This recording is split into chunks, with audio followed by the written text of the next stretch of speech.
የሴት ልጅ ውበቷ ጸጉሯ ነው። የልጄንም ጸጉር በሃናን ቅባት ነው የምንከባከበው። እንደዚህ ጸጉሯ ስለሚያያዝና ስለሚያስቸግር የመጀመሪያ ኮንዲሽነር አድርጌ ጫፉን በደንብ አድርጌ አፍታተዋለሁ። እንደተያያዘ ሻምፖ አላረግበትም። የልጄ ጸጉር ከተፈጥሮም ቢያምርና ቆንጆ ቢሆንም ግን በደንብ እንክብካቤ ካልተደረገለት ይደርቃል፣ ይሰባበራልና እድገቱም ደግሞ ፈጣን አይሆንም። ስለዚህ በተፈጥሯዊ መንገድ በተዘጋጁ ቅባቶችና ስትታጠብ ደግሞ ጸጉሯ ስለሚያያዝ በደንብ በእጆች አፍታቼ በብሩሽም በሚመች ብሩሽና ጤናማ በሆነ ብሩሽ ጸጉሯን አበጥርላታለሁ። ጸጉሩን ከሚጎዱ አንዱ ነገር ብሩሽ ነው። የማይነጭና ለጸጉር ተስማሚ የሆነ ብሩሽ መምራጥ አለባችሁ። ለሁለተኛ ጊዜ ሻምፖ አድርጌ ጸጉሯን አጠብኳት። የምንጠቀመውም ሻምፖ ለጸጉራችን ትልቅ አስተዋጽኦ አለው። የጸጉር ቆዳዋን እንደዚህ በደንብ አድርጌ አሽቼ ሻምፖውን አለቀለኩት። ኮንዲሽነር ደግሞ የጸጉሯ ጫፍ ላይ አድርጌ አበጠርኩላት። ከዚህ በፊት ለኔም ለልጄም የምንጠቀመው ቅባት ቤት ውስጥ ራሴ ዝም ብዬ ከቀላቅዬ ከምቀባቸው ነበሩ።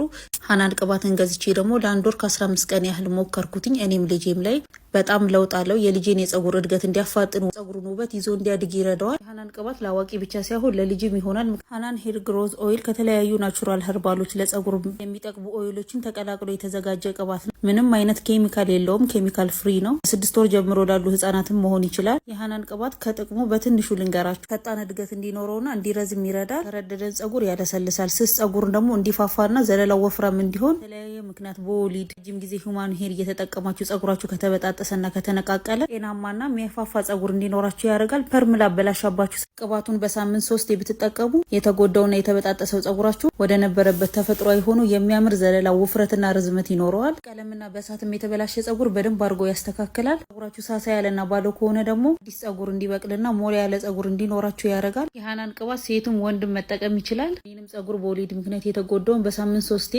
ሳልሰለች እየተንከባከብኩ የተጎዳውን የተበጣጠሰውና ወዝ ያጣውን ጸጉሬ ወደ ነበረበት ቦታ እየመለስኩት ነው። እናንተም የሃናን ቅባት በማስቀምጥላችሁ ስልክ ቁጥር እየደወላችሁ ማዘዝ ትችላላችሁ። ያላችሁበት ቦታ ዴሊቨሪ ነጻ ትልካለች። ልጄንም ጸጉር እንደምታዩት ጸጉሯን ንጹህ ካረኩኝ በኋላ እርጥበቱ እንዳለ ቅባትና የምጠቀምላትን የጸጉር ክሬም አንድ ላይ ደባልቄ ጸጉሯን በበቂ ሁኔታ እንዲርስና እርጥበት እንዲኖረው አርጌ ለትምህርት ቤትም ለቤትም እንዲመች አርጌ ጸጉሯን እንደዚህ እየጎነጎንኩ እየተንከባከብኳት ነው። የኔን ባሳያችሁ ደስ ይለኝ ነበረ፣ ግን እምነቴ ስለማይፈቅድ ማሳየት አልቻልኩኝም። ግን በደንብ ለውጥ ካየሁበት ከአንድ ወር ከ15 ቀን በኋላ ነው ይሄንን ቪዲዮ ለእናንተ እየሰራውላችሁ። ንጹህ ጸጉር ላይ በሳምንት 3 ብትቀቡት ለውጥ ታዩበታላችሁ። የሃናን ቅባት የቲክቶክ አካውንት ከስር ሜንሽን አደርጋለሁ። ቁጥሩም ካፕሽን ላይ ይጽፍላችኋል። ማን ሄር 25000 30000 ከምታወጡ በ3000 ጸጉራችሁን ተንከባከቡ።